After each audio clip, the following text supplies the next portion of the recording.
एक हरे भरे वन में नदी किनारे हाथियों का एक समूह रहता था, जिसका मुखिया चतुर्दंत नामक हाथी था।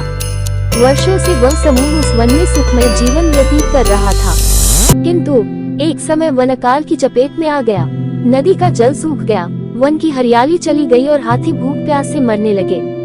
इस विपत्ति से निकलने की प्रार्थना लिए सभी हाथी अपने मुखिया चतुर्दंत के पास गए और बोले, गजराज, इस अकाल की स्थिति में यदि हम और अधिक इस वन में रहे तो काल का ग्रास बन जाएंगे। यहाँ भूखे प्यासे रहना दुष्कर है। कृपा कर किसी अन्य स्थान की खोज करें जहाँ जल स्रोत और हरियाली हो। चतुर्दंत विचार मग्न हो गया। कुछ देर विचार करने के बाद वह बोला, यहाँ से कुछ दूरी पर एक तालाब है जो पूरे वर्ष जल से परिपूर्ण रहता है। हमें वहीं चलना चाहिए। कल प्रातःकाल ही हम सब उस तालाब की ओर प्रस्थान करेंगे। अगले ही दिन सभी हाथी उस तालाब की ओर चल पड़े। 5 दिन और 5 रात की यात्रा पूर्ण कर वे वहां पहुंचे। जल से पूर्ण तालाब को देख के बहुत प्रसन्न हुए और दिन भर वहां क्रीड़ा करते रहे।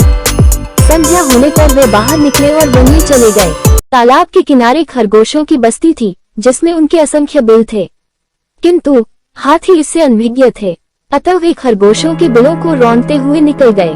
खरगोशों के बिल तहस नहस हो गए, कई खरगोश घायल हुए और कई मारे गए। हाथियों के जाने के बाद सभी खरगोश एकत्रित हुए और स्वयं पर आए इस संकट के विषय में चर्चा करने लगे। हाथियों का समूह प्रतिदिन जल के लिए तालाब में आया करेगा। ऐसे में हमारा यहाँ रहना प्राणघातक होगा। वे हमारे बिलों के साथ हमें भी रौंद देंगे। हम में से कोई भी नहीं बचेगा।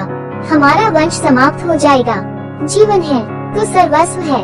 जीवन रक्षा के लिए जो संभव हो हमें करना चाहिए। परिस्थिति कहती है कि हमें जीवन रक्षा के लिए तत्काल इस स्थान को छोड़कर अन्यत्र प्रस्थान करना चाहिए। खरगोश अपनी भूमि छोड़कर अन्यत्र जाने के विचार से दुखी थे।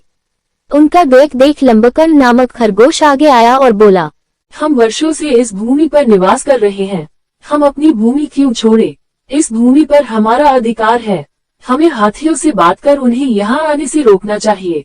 सभी खरगोशों ने एक स्वर में पूछा, किंतु उनसे कौन बात करेगा? कौन उन्हें समझाएगा? लंबकर्ण बोला, मैं उनसे बात करूंगा और यहाँ आने से मना करूंगा। किंतु क्या वे तुम्हारी बात मानेंगे? अवश्य मानेंगे। मेरे पास एक युक्ति है।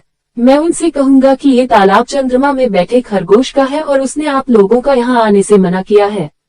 संभवतः वे मेरी बात मान जाए। अगले दिन लंबकर्ण हाथियों के मुखिया से मिलने तालाब के मार्ग में स्थित एक ऊंचे टीले पर बैठ गया।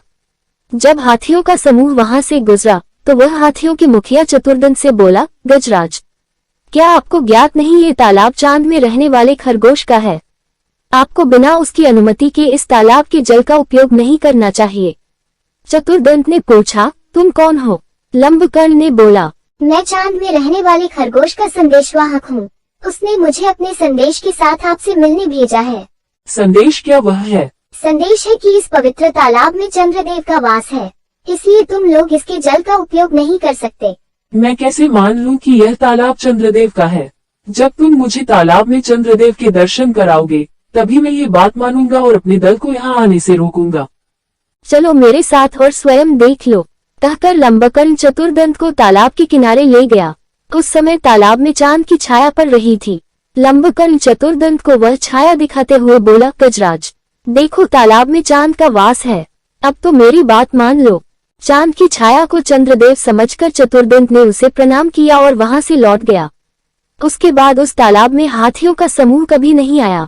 तो दोस्तों, आपको इस कहानी से क्या सीख मिली? इस कहानी से हमें यही सीख मिली कि बुद्धिमानी से किसी भी समस्या का समाधान किया जा सकता है। फ्रेंड्स, आपको हाथी और खरगोश की हिंदी कहानी कैसी लगी? अगर अच्छी लगी तो मेरे चैनल अवश्य सब्सक्राइब करें। धन्यवाद।